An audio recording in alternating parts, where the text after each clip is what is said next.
Bonsoir et merci de nous choisir pour vous informer sur Star 21 TV. À la une de l'actualité, au lendemain de la publication du fichier électoral par la CENI, des candidats en lice montent au créneau pour dénoncer le fichier. Selon ses leaders, le fichier électoral souffre de fiabilité et de transparence. Les réactions, c'est dans ce journal. De l'autre côté, le comité de supervision du processus électoral du CNOSC se mobilise pour une élection apaisée sans violence. Ses membres saluent quelques avancées enregistrées par la CENI avant de condamner les discours va-t-en-guerre de certains leaders politiques. Les Échos, c'est dans cette émission. Une fois encore, bonsoir à tous et bienvenue dans ce journal. Plusieurs partis politiques de l'opposition en lice pour l'élection présidentielle du 18 octobre 2020 dénonce le manque de crédibilité du fichier électoral. Les statistiques publiées par l'organe électoral lors du comité interparti font état de 5 410 089 électeurs qui sont appelés aux urnes. C'est un reportage de Ousmane Kabakeita et Ibrahim Khalil Silla. Au lendemain de la présentation des statistiques finales du fichier électoral par la CENI, ils sont plusieurs partis de l'opposition candidats à l'élection présidentielle du 18 octobre 2020. A dénoncé le manque de fiabilité et de la crédibilité du fichier électoral. Le nouveau fichier publié a donné à la région de Kankan le plus grand nombre d'électeurs avec 22%. Aucune préfecture, aucune région ne peut être plus peuplée que le centre-ville, la capitale, où il y a le port, l'aéroport, où il y a des entreprises. Ce n'est pas explicable que la Haute-Guinée soit plus peuplée que la Basse-Côte. Recensement général, Conakry seul a plus de 4 500 000 habitants. Qu'on nous dise que la Haute-Guinée est plus peuplée que la Moyenne-Guinée. Ce n'est pas vrai, la Basse-Côte, ce n'est pas vrai. Déjà, ça traduit que le fichier n'est pas crédible. Ce n'est pas possible, tu ne peux pas expliquer ça. Même le nombre de personnes que Madina accueille par jour est plus que le nombre de personnes qui vivent à Kankan. Moi, je pense qu'une élection est une période transitoire. Les gens ne doivent pas jouer à la stabilité du pays. Ce fichier-là ne crédite pas la stabilité, ne traduit pas la stabilité du pays. Ce fichier-là ne donne pas une bonne image au pays. C'est vraiment décourageant. On ne peut pas me dire que les femmes de Haute-Guinée font beaucoup plus d'enfants que les femmes d'ailleurs. Et si, bien entendu, qu'ils font beaucoup plus d'enfants que les femmes d'ailleurs, je me pose la question. Donc, chaque mois correspond à 10 ans, parce qu'il ne peut pas avoir l'âge de voter à moins de 5 ans. Ce jeune leader participe pour sa première fois à une élection présidentielle en Guinée. Pour mesurer son poids électoral, Abdoulaye Kourouma entend donc affronter le RPG Arc-en-Ciel et les autres candidats dans les urnes. Nous avons participé aux élections communales. Ça nous a donné 56 conseillers sur le plan national. Nous avons participé aux élections législatives. Ça nous a donné un député. On est dans la compétition des élections présidentielles. J'ai que Alpha Condé en face de moi comme candidat et c'est l'eau. À environ un mois de l'élection présidentielle, la CENI est acculée par les délais légaux. L'organe électoral aura du mal à respecter le code électoral qui dispose en son article 35 que la distribution des cartes d'électeurs commence sur l'ensemble du territoire 30 jours avant le jour du scrutin. L'une des taches noires qui pourrait affecter la tenue du scrutin le 18 octobre 2020. Et puis, certains citoyens de Conakry se sont exprimés sur le nombre d'électeurs qui sont appelés aux urnes le 18 octobre 2020 pour départager les 12 candidats en lice. Suivez. Je ne suis pas d'accord du tout. Parce que comment Kankan peut nombreux que Conakry ou bien les autres régions. Ils ont mis ça juste pour bourrer les urnes. C'est de revoir. S'il y a des anomalies, on annule ça, on enlève, on nettoie le fichier proprement. Les gens qui sont à Conakry sont nombreux plus que les gens de Kankan. Seulement c'est le recensement qui fait ça. Si recense Kankan plus Conakry peu dur, tout le monde connaît capitale, ça remplit plus toutes les régions. Les élections qui viennent comme ça, donc ça c'est la change. Tout ce qui est participé c'est la change. Parce que Guinée est fait, si tu finances tu peux gagner, si tu ne finances pas tu ne gagnes pas. Tous ceux qui gagnent, ils ne doivent pas faire de rapaces. Tu fais ton temps, tu rentres. Ils n'ont qu'à en profiter pour recenser les autres régions comme Kankan. Pourquoi? Si c'est Kankan seulement qui a eu le nombre d'électeurs par rapport aux autres, les autres n'auront pas la possibilité de voter Ils n'ont qu'à faire tout possible pour que les autres aussi reçoivent leur carte. Ce que j'ai à dire à la population guinéenne, ils n'ont qu'à veiller à demander la CENI pour qu'ils puissent donner les autres qui n'ont pas eu leur carte, afin qu'ils puissent voter le 18 octobre 2020. Parlant toujours de l'élection présidentielle, il faut dire que la CENI va procéder à l'affichage des listes électorales le vendredi 18 octobre 2020 pour apporter des corrections. En attendant cette opération, la directrice du fichier tente de convaincre les acteurs du processus sur la fiabilité et la crédibilité du fichier électoral. Suivez. Et issu des recommandations de l'audit du fichier de 2018, c'est comme si c'est un nouveau fichier qui a été fait parce que la recommandation R1 voulait que tous les électeurs passent pour confirmer sa présence dans le fichier électoral. Et à date, nous pouvons rassurer les acteurs du processus électoral, l'opinion nationale et internationale, que ce fichier ne contient que l'ensemble des électeurs qui sont repassés devant les machines entre 2019 et 2020 pour confirmer ou compléter les données qui manquaient au niveau de leur inscription dans la base de données. Donc, c'est un nouveau fichier électoral où tous les électeurs sont repassés, confirmer leur présence dans la base de données conformément à la R1. Il vous souviendra qu'après les recommandations de l'OIF en 2019, de la CEDEAO en 2020, 2 438 993 électeurs avaient été mis de côté. Ces électeurs ne figurent plus dans la base de données s'ils ne sont pas repassés pendant l'enrôlement de juillet-août 2020. Donc ils sont complètement mis de côté, ils ne figureront plus jamais sur les listes électorales. Ils seront obligés d'attendre peut-être une prochaine révision, mais nous ne faisons plus cas de ces électeurs mis de côté, il n'y en a plus dans le fichier électoral. Le comité de supervision du processus électoral du CNOCS a rendu public son deuxième rapport lundi 14 septembre 2020 à son siège. Dans ce rapport, le comité note des avancées de la part de la CENI, mais elle déplore les discours va-t-en-guerre de certains leaders politiques. On fait le point avec Sayon Kamara. Dans le rapport rendu public, lundi 14 septembre 2020, la commission de supervision du processus électoral du Conseil national des organisations de la société civile guinéenne a indiqué qu'il y a eu des avancées dans l'exécution du chronogramme de l'élection présidentielle du 18 octobre 2020. Une avancée qui réjouit le porte-parole du comité. L'organisation par la CENI du comité interparti du 28 août qui a permis, entre autres, de vulgariser le manuel de transparence de l'ensemble des opérations du processus électoral, de présenter le guide du candidat à l'élection présidentielle, 2. Le rappel par la CENI des dispositions du code électoral révisé relatif à la déclaration de candidature auprès des partis politiques désireux de prendre part au scrutin présidentiel du 18 octobre 2020. Dans le communiqué numéro 004 de la CENI, le délai de dépôt des candidatures ainsi que les conditions y afférentes sont clairement portés à la connaissance des partis politiques en application de l'article 42 de la Constitution et ce, conformément à l'arrêt de la Cour constitutionnelle relatif aux conditions de candidature. Troisièmement, le caractère inclusif du processus électoral matérialisé par le nombre de la diversité et la diversité des candidatures enregistrées par la Cour constitutionnelle.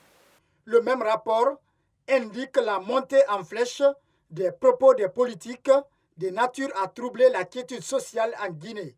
Pour éviter un avenir incertain du 18 octobre 2020, le comité fait quelques recommandations à la classe politique guinéenne. Le comité de suivi, dans le souci d'améliorer le processus électoral en cours, recommande à la CENI, aux partis politiques et aux autres acteurs impliqués d'éviter les discours clivants et les propos incitant à la haine ou à la violence, de renforcer les activités de sensibilisation et d'éducation civique au bénéfice des citoyens, des militants, sympathisants, etc. De respecter scrupuleusement les lois électorales en vigueur durant tout le processus, de respecter les gestes barrières lors des prochaines étapes du processus, inviter les candidats à faire preuve de retenue et de responsabilité dans les discours politiques pour privilégier la paix et l'unité des Guinéens. Le comité promet de faire le suivi de l'ensemble des opérations avant d'annoncer la mise en place d'une mission de sensibilisation pour le retrait des cartes d'électeurs et le déploiement de 10 000 observateurs le jour du scrutin.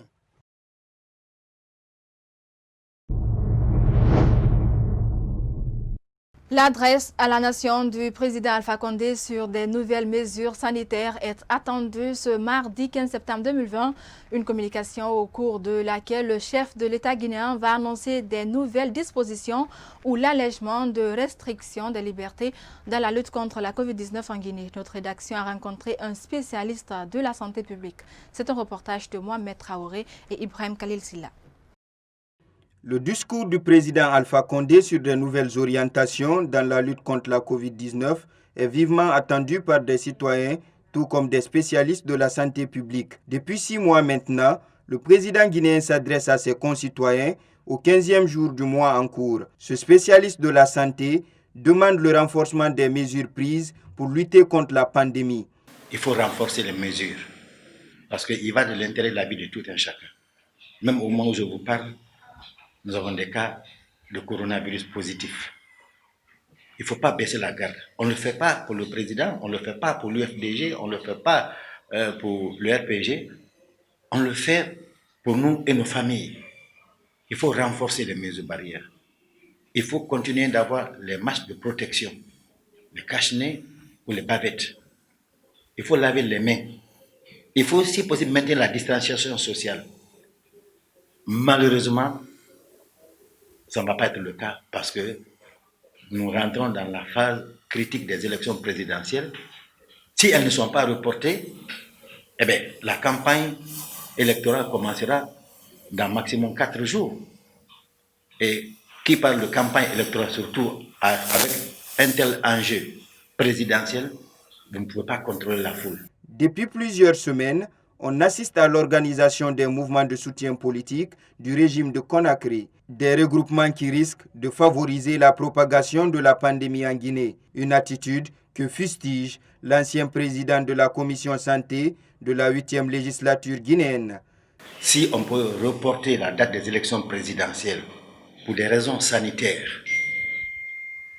je dis bien pour des raisons sanitaires, la population guinéenne en bénéficiera davantage.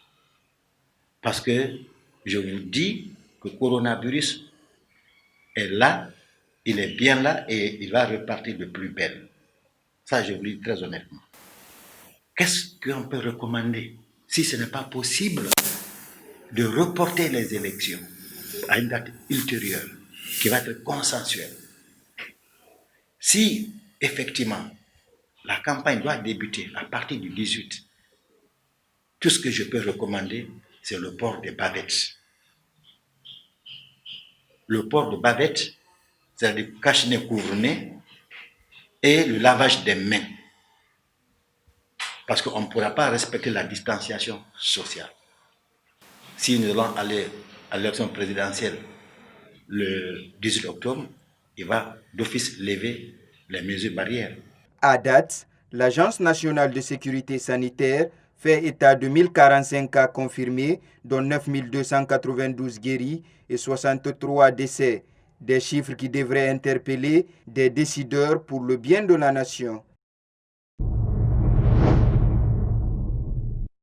Justement, parlant toujours de cette adresse à la nation du président guinéen, certains citoyens de la capitale Conakry ont donné leur avis. Tous souhaitent un déconfinement total et la baisse du coût du transport en respectant les mesures sanitaires. Suivez. Dans le président de la Guinée de Mali, Moi, je vais dire au président d'aider les Guinéens, puisque quand il leur aide, il sera soutenu par tous. Mais s'il essaye de leur fatiguer, ça ne serait pas bon du tout. Pour le prix du transport, il faut dire que ce n'est pas du tout abordable. Certes, il doit réaliser son plan, mais ce qui est important pour nous, c'est d'aider les Guinéens et de ne pas se concentrer sur la vie des gens, puisque c'est lui le président. S'il aide le pays, personne ne va le blâmer. Au cas contraire, il sera discuté.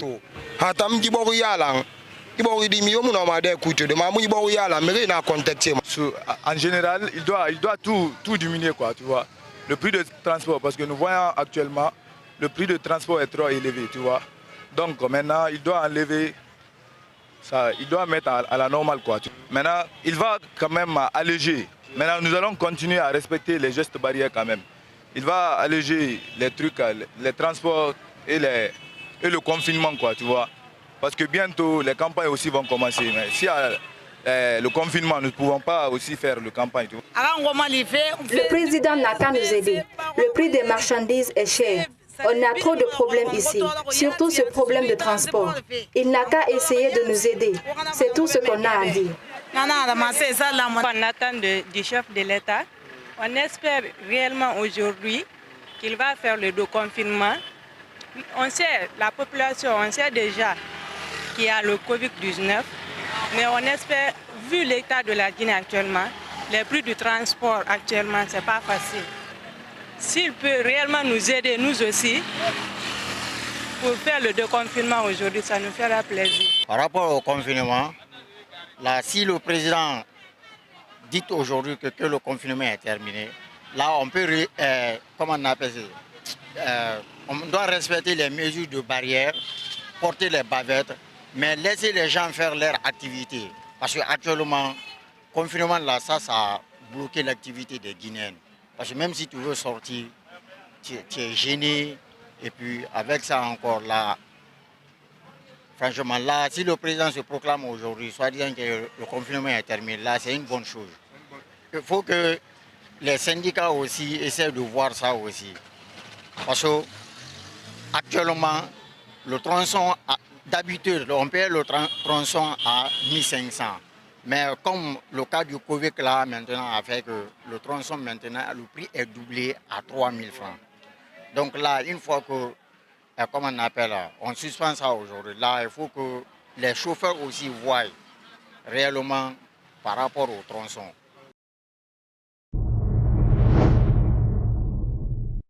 Toujours volet santé dans ce journal, le tabac cause 21 maladies chroniques dont l'asthme, le diabète et la dysfonction érectile. Les fumeurs ont une probabilité plus élevée de développer ou d'aggraver des problèmes de santé psychologique comme l'anxiété, la dépression, la nervosité. Plus de détails dans ce reportage de Noumousso Doumbouya et d'Alassane Souma.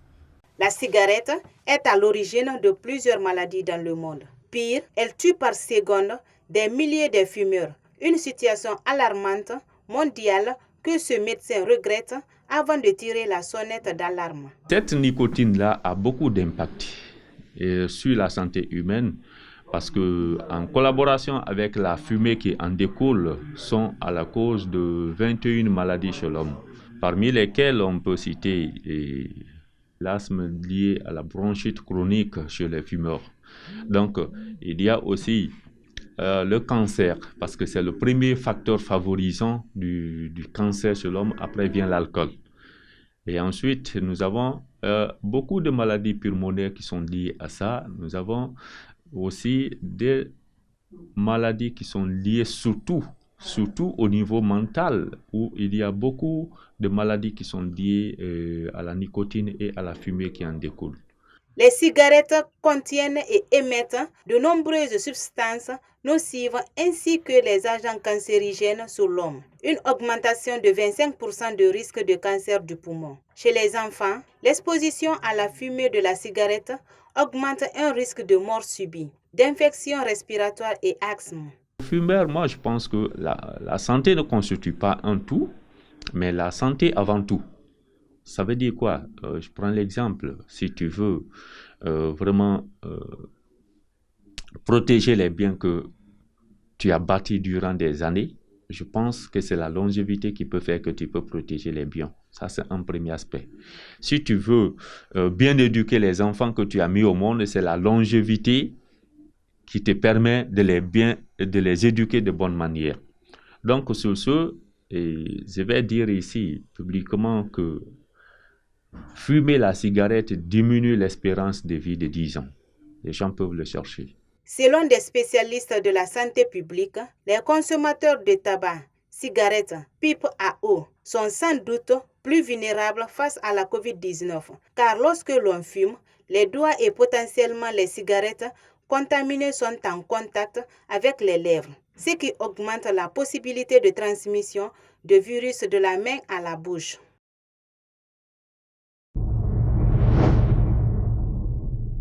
Les poissons deviennent de plus en plus une denrée rare à Conakry. Le peu de poissons qui existent dans les différents marchés coûte excessivement cher. Cette rareté de ce produit halieutique qui entre dans la consommation quotidienne des Guinéens affecte le panier de la ménagère. Suivez les réactions de certaines femmes. On vient acheter le poisson, mais ça coûte cher. Donc nous disons à l'État de nous aider pour qu'on puisse bénéficier du poisson. Car on achète un poisson à 30 000 francs pour toute la famille. On souffre. Actuellement, on souffre pour gagner le poisson. 2 fois, tu vends, tu ne gagnes pas d'intérêt. Mais on n'a pas le choix, car c'est dans ça on gagne la dépense. Dites à Alpha de nous aider.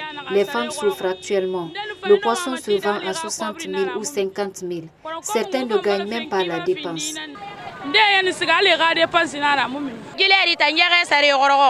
Le poisson coûte cher. On donne 30 000 ou 20 000 comme dépense, alors que le poisson se vend à 20 000, le moins cher. Avant à Bonfim, 5 000 de poissons suffisaient. Dites à l'État de nous aider.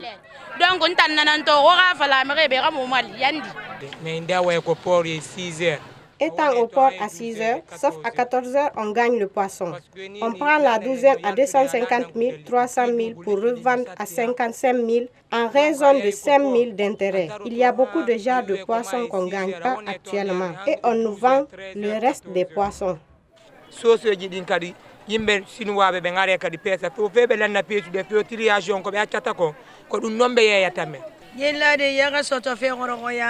Les pêcheurs gagnent difficilement le poisson actuellement. Le kilo qui se vendait à 25 000 se vend maintenant à 45 000. S'il y en a, il se vend à bon prix. Les cartons de poisson, on n'en gagne plus pour en vendre à la population.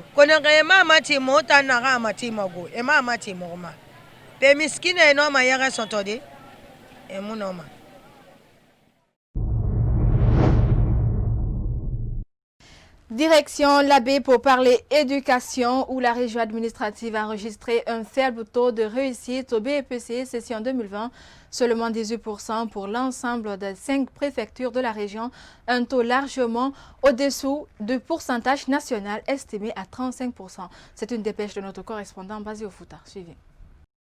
La région administrative de l'Abbé a enregistré des résultats catastrophiques au BEPC session 2020. Sur les 5589 tout profil confondu, nous avons 1049 admis. Nous avons parmi les 1049 admis, 470 filles. Donc la région a globalement 18,77% d'admission.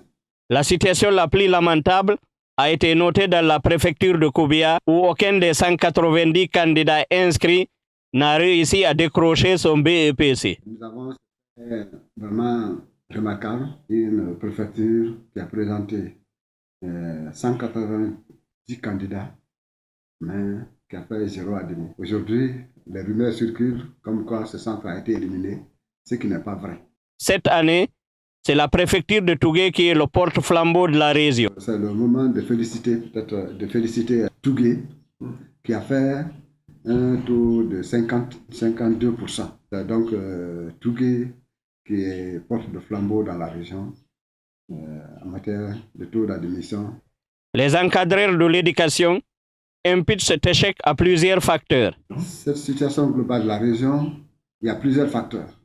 On peut citer les mouvements répétés dans la région, les mouvements politiques. Il faut aussi parler de la grève des enseignants qui a été suivi dans beaucoup d'endroits dans la région. Il faut aussi voir que globalement dans le pays, le niveau de l'enseignement-apprentissage est vraiment baissé. Le niveau d'encadrement parental. En attendant les résultats du baccalauréat unique session 2020, l'inspecteur régional de l'éducation de la Baie invite les enseignants à une prise de conscience professionnelle et les parents d'élèves à s'intéresser davantage à la formation de leurs enfants.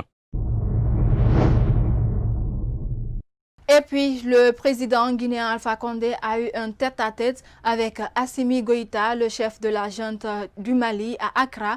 Les deux hommes ont discuté sur la crise malienne qui a mis un terme au régime d'Ibrahim Boubacar Keïta. L'objectif de cette rencontre, c'est dans ce commentaire d'Angeline Guilavogui. Après le coup d'État survenu au Mali le 18 août 2020, chose qui a précipité le départ d'Ibeka, la tension s'apaise peu à peu et le calme revient dans le pays malien, qui est tout de même toujours sous le commandement de la junte militaire. Avec à la tête le colonel Assimi Goïta, les militaires maliens tiennent depuis lundi 14 septembre 2020 un mini-sommet avec les chefs d'État de la CEDEAO à Accra. Un sommet dirigé par Nana Akufo-Addo, nouveau président en exercice de la conférence des chefs d'État de la CEDEAO. L'objectif est de trouver un terrain d'entente entre les putschistes et les dirigeants de l'Afrique de l'Ouest. Ce mardi 15 septembre, c'était au tour du président guinéen Alpha Condé de recevoir les membres du CNSP afin de plancher sur les plans de la conduite de la transition au Mali. Pour le chef de l'État guinéen, la stabilité du Mali est une nécessité pour la sécurité de la sous-région, tout en mettant un accent particulier sur la présence des soldats guinéens sous mandat onusien qui y combattent les djihadistes. A rappeler aussi que les précédents débats nationaux qui ont ouvert le sommet ont été conclus par des polémiques au Mali, où la junte est accusée d'avoir tripatouillé les résultats des pourparlers. En bref, l'ancien président malien Moussa Traoré à la tête du pays de 1968 à 1991 est actionnaire du coup d'État qui a renversé le président Modibo Keïta en novembre 1968. Moussa Traoré a tiré sa révérence ce mardi 15 septembre 2020 à Bamako à l'âge de 84 ans des suites de maladies. Que l'âme du défunt repose en paix. Et voilà, c'est la fin de cette édition d'information. Merci à tous de votre aimable attention. Mais avant de vous quitter, je vous invite à suivre votre rubrique Écho dans la cité, une rubrique qui donne la possibilité aux citoyens de s'exprimer sur des sujets brûlants de l'actualité socio-politique guinéenne. Au revoir.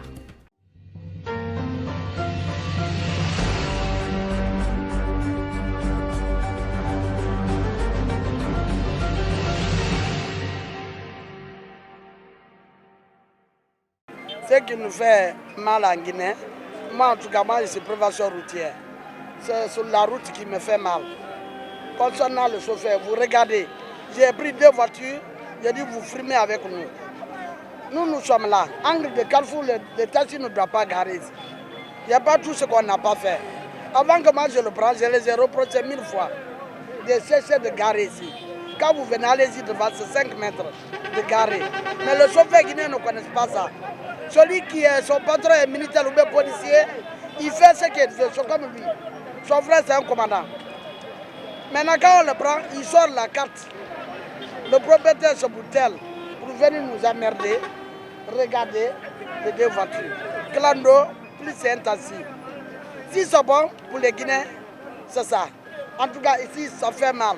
Ni sare so tare ya nara mi re mu mini fe wo mu mi re so to fe wo fe ma do so ge ma be ne kali mi ri fra ima so to ma le di fi so ala be na man toro li nan tan na wo ma ala ga fure nyaare mi wo ma bo ko ida na man toro li nan na wo ma tare muna la jina wali muna na mun toro fe kirina naki e man bara mun fin di barira la jina ala jina ka ga de ga pampesa na nu barina na sama na dar barina be na fe mun toro fe wali famuna président na santé na tunti fait santé wali munaki projet na walira usine créé atam famara de président ngadi amadi atam mara de ministre sanabaka ba abo amuna mafalade quoi ministre ne reina na ne na la mai fe yala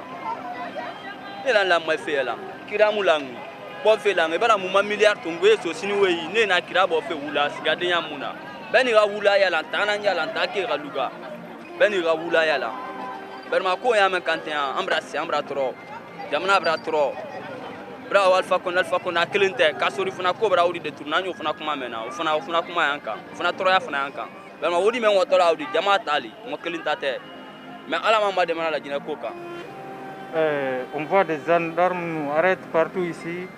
Propos des masques, c'est normal, mais nous fait nous payer, nous obliger, même si on laisse le masque comme ça, vont nous faire payer. Donc, on préfère actuellement, coronavirus là, n'a qu'à nous libérer ici maintenant, actuellement. On veut qu'on soit comme l'habitude, parce que nous sommes fatigués. Nous avons beaucoup de travail à faire ici, vous avez vu. Comme c'est moi ici, là, je veux finir ça, mais comme il n'y a pas de travail, je suis fatigué. Seulement, c'est les conditions de vie de la jeunesse. Purement au niveau de l'emploi. On a manque d'emploi. Quel soit PDX, tu es chauffeur, tu es mécanicien, tu es l'homme diplômé, mais s'il n'y a pas d'activité dans le pays, ça joue sur la jeunesse. Alors que le base fondamental, le fonds de développement fondamental d'un pays, c'est le mouvement de la jeunesse. Si la jeunesse ne travaille pas, donc, il y a un peu de bouche. Je pense que nous avons dime na bangle fomfa nsare mati nsikan dime balonara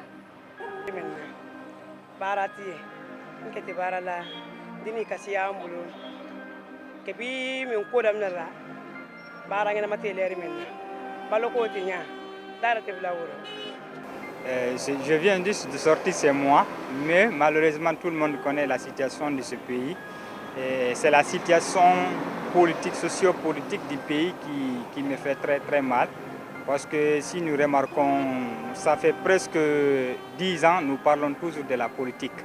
Et si nous constatons depuis le mois d'octobre, depuis le 13 octobre passé, à chaque moment nous parlons de la politique. Quand nous trouvons des jeunes, on n'en parle même pas les idées de développement, nous parlons toujours de la politique.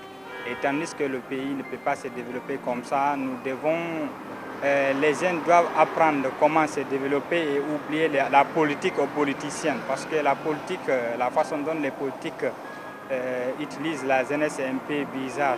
C'est une période, quand la période électorale s'approche, la jeunesse, les politiciens viennent envers la jeunesse et les manipuler, tandis qu'il n'y a pas d'emploi, il n'y a rien, on ne parle même pas de développement.